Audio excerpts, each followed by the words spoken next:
yaa ngi mel ni ku ñu tànn ci seen biir jagleel ma mu mel ni may góor gu ëpp chance ci am lu kum. waaw salaamaaleykum mbokk Nouvelle Vision TV 313 ci seen émission waxtaan nag demaloon na leen fii ci unité 1 ci meeting bu rëy bu président Lat Diop woote woon foofu ci ko fa ñëwaloon tey ji ak kam nga xamante ne moom la fekk ji woon foofu muy Cheikh Oumar Mbaye ñëpp xam ko ci doomu Souleymane Mbaye ancien maire di Guédiawaye tey nag demalootal na leen fii ci Nations Unies indiwaatal leen meeting boo xamante ne meeting bu rëy bu fa daa def nga xamante ne moom tamit dafa rallier pour ñëw jàppale président Lat Diop mi nga xamante ne mooy président social président Lat Diop mi nga xamante ne mooy président askan wi mooy président bi nga xamante ne mooy jàppale bépp hôpital bu nekk fii bépp district santé bu nekk fii président Lat Diop def na fa loxoom dugal na fa ay ndimbal yoo xamante ne tey jii ba ci ay nit ñoo nga xamante ne tey jii dañoo néew doole nit ñi nga xamante ne dañoo am ay jafe-jafe président Lat Diop dugal na ci loxoom di leen taxaw di leen jàppale président Lat Diop defati na beneen mbir moo xamante ne tey jii maison de la femme bu mu ubbi fii ci Guédiawaye war koo inaugurer le 12 bi incha allah képp koo xamante ne tey jii ndaw nga jigéen nga président Lat Diop ubbil na la tey jii maison de la femme fii ci Guédiawaye war koo inaugurer pour wan leen ne la rek ku ci nekk war nga dem defi formation pour financement yi nga xamante ne moom la jagleel askan wi war leen koo defal fan yii yu néew te du yàgg nag ndax ku génne lu mat 336 millions teg ko ci table ne financement boobu daf ko jagle rek pour li nga xamante ne moom la président de la république woote pour ndaw ñi pour jeunesse bi tey jii kenn du ko ci jiitu te kenn war ko cee ëppale président Lat Diop ñëpp xam nañ ko mooy directeur de l'ONAS ibbi na tamit ay kees yu mag pour jàppale ndaw yi ndax li président de la république digle mooy jeunesse bi taxawu leen ñu am liggéey taxawu leen ci ay formation taxawu leen ci ay dëkkuwaay yoo xamante ne ku ci nekk tey di nga am loo dimbale say waajur président Lat Diop koo ko gis xam ko ni ci nitu social la ki nga xamante ne képp ku feebar dina jël dooleem dina jël kàttanam dina jël initiative pour taxawe la ba doo am benn jafe-jafe ba képp ku ko indil mbiru social mu teg ci loxoom li mu fi def nag ci biir Guédiawaye yëpp kenn mënu leen ko dinañ leen ko wan fan yu néew pour wan leen ni lii doomu Guédiawaye moo koy def lii doomu réew mi moo ko def lii soppay président de la république ki nga xamante ne daray àdduna ñoru ko lu dul jàppale président Macky Sall rek moo ko ñor président Lat Diop ca kaw ci kanam ci lu baax. leen wax ni vraiment kontaan naa am kontaante laa ci am wax dëgg yàlla des fois je dois le reconnaître mën nga toog si meeting sax bëgg mu tas gaaw nga jóg ñibbi mais bii moom dafa maa dépassé sax man vraiment te ñëpp si jàpp.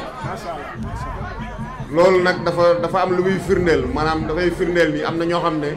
bu ñu tegee seen loxo dara dafay barkeel loolu njot nañ ko ci yow maa ngi gërëm responsable yëpp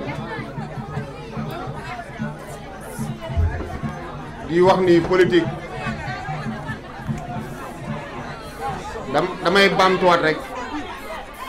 damay baamtuwaat rek ndax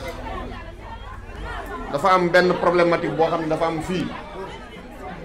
muy première tranche unité 1 bi unité 6 foo dem saa yoo fi ñëwee benn kàddu bi leen lay wax ñun bokkuñu parcelle bokkuñu ko loolu nag jot na ñu régler ko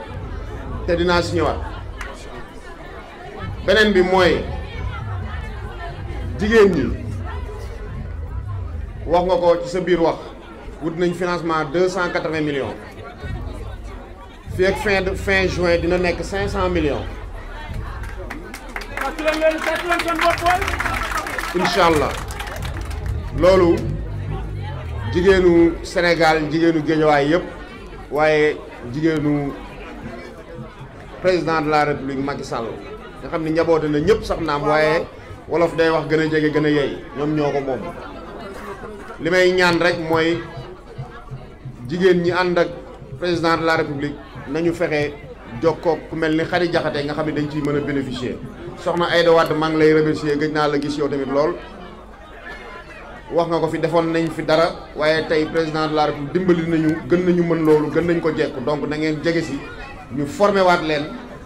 parce que nag man ambition bi ma am mooy jigéen ñi dépassé ay affaire leket dama bëgg ngeen dem ay compte bancaire man ambition boobu laa am pour yéen jeunes yi ci la ñu bokk xaj nañ ci déjà defal nañ leen ay formation permis de conduire yeneen ak yeneen dina ñëw nit ku nekk nag ci li la président jox ci li nga yor ci ngay dimbalee am nañ initiative bu employé presque 1500 jeunes balaa at mi di jeex à travers des kiosques numériques loolu yëpp pour Sénégal yëpp la mais encore une fois damay wax mënuñu joxe pour Sénégal yëpp ba pare di fàtte ñun fi ñu dëkk donc loolu jeunes yi fii dinañ ci am seen wàll te liggéeyu jeunes yi emploi wu jeunes yi loolu sama yitte la day sama yitte lu ma yitte woo la te dama ciy def lépp loo mën te daf maa jaral lu ne yàgg naa ko def donc foofu du ma ci tegg suma tànk parce que changer dundu ni doomu aadama loolu moo gën a neex lépp kooku suñu fierté loolu plaisir boobu dafa kawe loolu day suñu yitte li nga ma wax nag dégg naa ko yéen waa siir li ngeen wax man dégg naa ko li ma ciy tontu mooy waaw bëgg ngeen déglu ma de Géejawaay leen daal laa dul négocier mooy Aliou Sall mairie Géejawaay Lat Diop mairie Golf loolu du ma ko négocier yeneen yi nag yeneen yëpp nag dañ koy tekki table ñuy waxtaane ko parce que nag bu dul mairie Golf sax nag man commune bu ne mën naa faa teg candidat commune bu ne mën naa faa teg candidat mu jaxase carte gi donc bu dul lu dul loolu duñ ko négocier donc Cheikh Omar na sa xel dal nii ngeen ma ko waxee noonu laa leen koy nangulee te xam naa ni du am combat amul parce que nag xale yi màgg nañ doole ji nag ci kattanu yàlla ak ndimbalu président de la république yokku na ñu ko wax waaw du benn de Cheikh Omar am na lu ma mën de waaw loolu moom président de la république defal na ko nguur gi ëppalewu ma ci waaye néewlewu ma ci am na lu ma mën te loolu dama koy sante te bu ma ko defalee day mel ni defal na ko képp ku ànd ak man defal na ko képp ku dëkk Géejawaay moo tax moom ñun suñu yoon nekkul ci président de la république li muy wax ak li muy def ñun Macky Sall lañu àndal nit ki bu bëggoon nekk président Amérique sax donte mënul nekk sax suñu yoon nekk dañ koy wuti nit ki lañ àndal parce que dañu xam mbaax gi ne ci moom nit nag mënoo nekk nit kese nekk président di jot pression ci sa famille bopp mooy moom laa doon wax léegi di jot pression ci opposition di jot pression ci sénégalais kër diine yi di def pression ñëpp di def pression yëpp Benno Bokk Yaakaar di def pression APR di def pression léeg-léeg Albouri merci indi problème yooyu yëpp nga dajale ko nit ñi ne yow da ngaa war a nekk nit ku normal loolu mënul nekk te kuñ ko fi yenoon fii doo nekk nit ku normal donc président de la république nañ ko jàppale te képp ku am lu la naqari ci moom na nga ko fajee li la neex ci moom ndax nit ku baax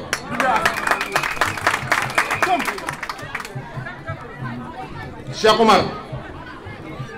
désignation bi ngeen ma désigné lu ma nangu la dama ni man président de la république dooleel na ma du ma ko nëbbu quoi dama koy wax ñeme naa terrain bi te ragaluma nit ñi waaw te ragaluma nit ñi donc yooyu yëpp boo ko dajalee day mel ni jàkkaarloog yow day métti te nag wax dëgg yàlla dama koy wax naa ko fu dul fii man APR Golf Sud mairie Golf Sud amul lu ma ëpp loolu Macky Sall la ko def amul lu ma ëpp du ci xam-xam bi du ci mën-mën bi du ci ñeme doomu aadama yi du ci jege population yi ak yéene bi donc loolu dama koy nangu donte nag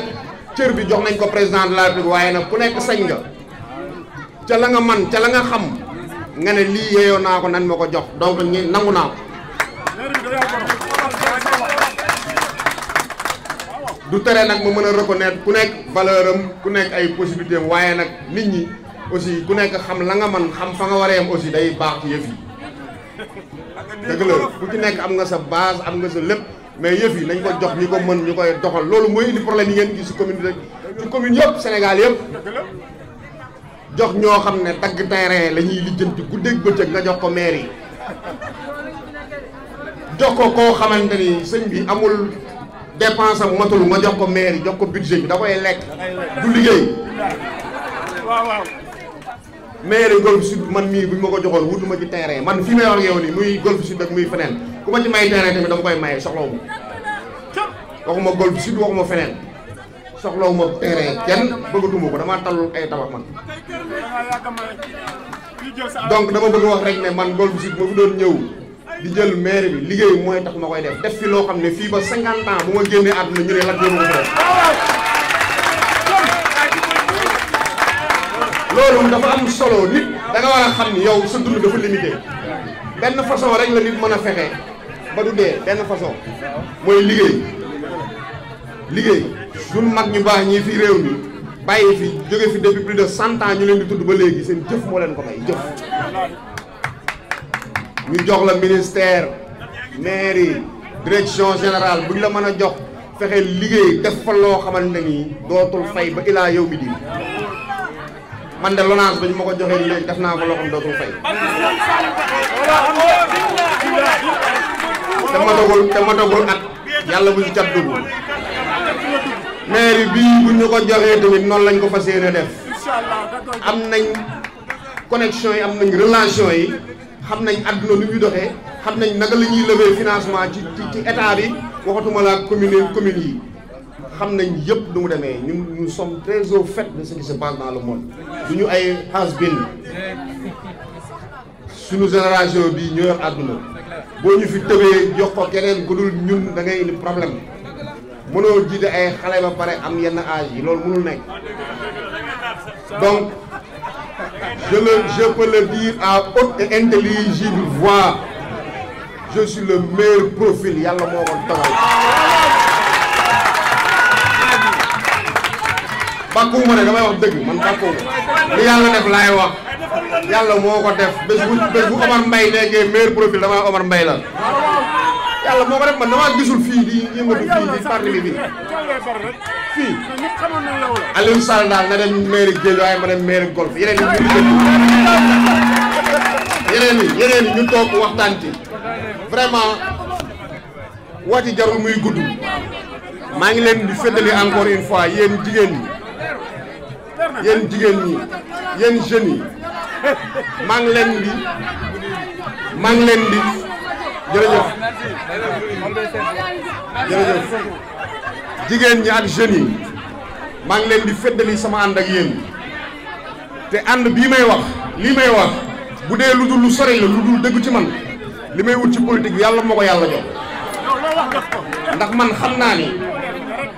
nit ku mënta lekk kilo ceeb bu la yàlla joxe. kàddu yu du bëri juste rek dañuy def li nga xam ne moom la communication di tere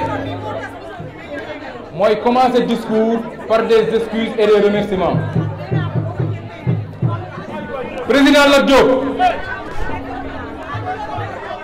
Président Lat Diop kàddu yu du bëri mënoon nañ sax bañ a wax mais dafa fekk wax mënul ñàkk mais kàddu yu ñu waroon wax yëpp waxal nañ ñu ko te nit nag boo demee ba yëkkati sa kàddu di wax li ngay wax yëpp ay nit jiitu la waxal la ko war ngaa mën a contenté wu loolu dem toog mais dafa am rek quelques éclaircissements yu may def balaa maa def benn déclaration damay remercier sama yaay yi nga xam ne ñu ngi fii toog di jël nuyoo bi di ko leb sama yaay Xadi Jaxate bu baax bii nga xam ne ci kër gi la nekk di defar ku kiite mu dugal la ku yéex mu dem seeti la jàpp di ràbb ba lépp rafet ci moom laa ko waroon teg mais dama koy jël teg ko ci sama yaay Awa Sakho sànq bi muy ñëw ci traversé terrain bi sama yaram dafa daw bi muy wax képp ko xam communication xam ni c'est le cœur qui parle te tubaab bi dañuy wax ni quand le cœur veut parler la raison doit se taire parce que le cœur a des raisons que la raison ne connaît pas kon donc moom li ne ci xolam mënu koo wax parce que on a moins de mots que d'idées yàlla na yàlla guddal sa fan soxna Aïda Wade ak leket yi nekk sa ginnaaw yëpp maire Khady Mbaye sama famille bokk sama yaay yi dama leen jëlale Adja Ndéla Cissé Adja Assou Faye maire Khady Diagne Oumy Gueye et toute la délégation ñi jóge Médina ñu jóge Dakar nga xamante ni bi ñuy politique ba tey fii la ñuy voté te dëgguñu fi ànd ak une forte délégation ñëw je vous remercie incommensurablement mes cousins cousines mes voisins waa AIC bi ak ñi bokkul ci AIC bi tax te cofeel ak kóllëre boole ma ak ñoom mes frères de parti Pape Sall Gora Mbaxal ñii dañ ma bëggal seen bopp jël ci liñ ma bëgg sauf ci mbëggeelu président Lat Diop amour bi débordé wala ngaan ba ñëpp rokki yal na yàlla dëgëral seen taxawaay waa famille Lat Diop dafa am lu ma bëgg a wax ngeen def ko seen bopp ñun dañuy politique Médioune ku dégg déclaration xam politique xam ne loolu c'est une déclaration politique et c'est un appel bu fort la pour nous tous gars yi ñun ñoo bokk ndey ak baay on n'est pas là à des fins de positionnement personnel Lat Diop boo yoree suñu wërsëg lekkal ñun yàlla mi ñuy suturaal te xamuñu Lat dañu ñëw ci kër gi pour apporter de la valeur ajoutée Lat Diop li mu def le docteur Ibrahima Baye wax na ko sànq je lui remercie au passage dama toll États-Unis aw ma jot ma message ko ne ko aw ma jot te dama bëgg nga yeggaleen ma liggéey bi je vous sais très occupé mais dama bëgg nga jël ko mu ne ma maa la gën a ñàkk jot du ma ko def mais xaw ma nan laa lay def il a pris l'AIC di ci def alalam di ci boole di jàppale jeunes yi di leen insérer di leen former kon bu ñu dajaloo fii te waxuma ko du ma gor président Lat Diop suñu maire unité 1 yi gën a sonn ci maire yi nekk ci Sénégal jeunes unité 1 yi ñoo gën a régressé ci jeunes yu nekk Sénégal c'est pas du waxu politique politicienne moi j'ai un cri de cœur monsieur le président si j'avais les moyens et l'outil que vous avez aujourd'hui wallahi l'azim duma ànd ak yow dama koy lijjanti mais boo yi c'est des incompris koo ci woo sax mu teg ne sa bopp ngay indil te yàlla mi ñuy dimbali Lat Diop fii dañu tardé barki démb ne serait-ce qu'avant-hier vous avez signé une convention de 280 millions avec la PAMECAS pour les jeunes et les femmes dama bëgg convention boobu jeunes yi fi nekk ku ci nekk nga defar sa projet ma ànd ak ñoom ñëw ba ci yow jeunes yi am xaalis di liggéey am xëy am oto am kër ak jabar ni ñëpp foofu la affaire bi toll ñun tollootuñu dañoo sonn ci kaay leen ñu daje tàccul waaji bu ñu paree nga ñëw gis nga meeting bi deful 5 jours Omar Mbaye tax ma ne ko damay meeting buñ ko préparé woon terrain bi la ñuy dugg indi nit ñi du suñu problème chaise yi lii yëpp dañ ko loué fii loué wuñ fi kenn ku ci nekk dañu ñëw par conviction et par amour et croire à notre idéal Lat Diop bul tas suñu yaakaar dañoo jël suñu yaakaar def ko ci yow parce que dañoo gis les faits sont là et les faits sont têtus Lat Diop da ngaa def ñu gis yow waxoo da ngaa def da ngaa signé 280 millions man laaj la nga ne ma balaa fin d'année ma yóbbu ko 500 millions kon waa famille Lat nañ leen ubbi ay kii kañ la ñëw ak man bi may ñëw am na ñu doon laaj kañ la ñëw maa leen dalal voyage professionnel moo tax ngeen gën maa gis sur le terrain man ku ma xam ne terrain man naan ndox laa yemale politique nag Médioune wax na ko du meeting proximité la il faut qu'on fasse une communication interne pour la personne de Lat Diop Lat da nga koy bañ mais le spectre est plus large que ça mairie bi Ibou Mbaye mën na koo jël mairie Golf Sud néeg la rek kenn nekku fa Lat da ngay dox Lat bëggul maire bi ñun ñoo bëgg mu nekk suñu maire ñun ñoo bëgg Lat jiite ñun ñoo ko bëgg wala bëgg leen loolu Lat Diop kay jël ci ñun maire yi ñu liggéey ñun dañoo bëgg ku dugg Parcelles Assainies ici c'est notre France parcelle bi Lat fii c'est notre France xam nga lan moo lay xañ maire bi yow may mooma jàkkaarloo ko Lat xam nga lan moo lay xañ maire bi grand mooy nga ragal gars yi nag nee nañ ma doo ragal mais maa ngi gis da ngay maas Lat ñemeel wala damaa bëgg nga dëggal sa bopp boo dëggalee sa bopp fii nii mouche na vol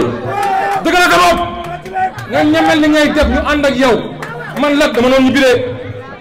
dama noonu ñibbi dañ maa téye ne ma politique bu campagne yi yaxee ma dellu. président la Diop li may njëkk a wax la ma waxoon Aliou Sall sa frère laa lay wax tey en 2013 booba nekkul maire man ko ci kàttanu yàlla di nga nekk maire des maires te loolu yàlla def na ko tey président la Diop yàlla na nga nekk maire Golf. amiin amiin barke Seydina Mohamed tàccu na loolu. président la Diop ci sa permission laay remercier sama doomi baay muy Cheikh Omar Mbaye. Cheikh Omar du ma la déggee nga wax sama yaram dafa daw xamul tax la famille est le creuset où l'enfant se façonne mais la société doit aider à assumer cette fonction. Apprendre à l'enfant à un test pour regarder bien le monde. yow li nga doon say waajur wane nga ko tey yal na sa jàmm yàgg avec un style qui laisse son empreinte et exprimer la personnalité de celui qui l'a lancé. Président la Diop. Nous voici encore réunis sur cette bâche à l'ombre de ces sièges reflétant un décor peu absorbant. Mais néanmoins, sa simplicité symbolise la fraternité universelle. Nous sentons aujourd'hui la retrouvaille du monde des Lat Diop au son de ces paroles martelant la symphonie des cœurs. Président, compte tenu de toutes les qualités qui vous ont induit, que sont le courage, l'abnégation et la persévérance, j'en suis persuadé que vous parviendrez à surmonter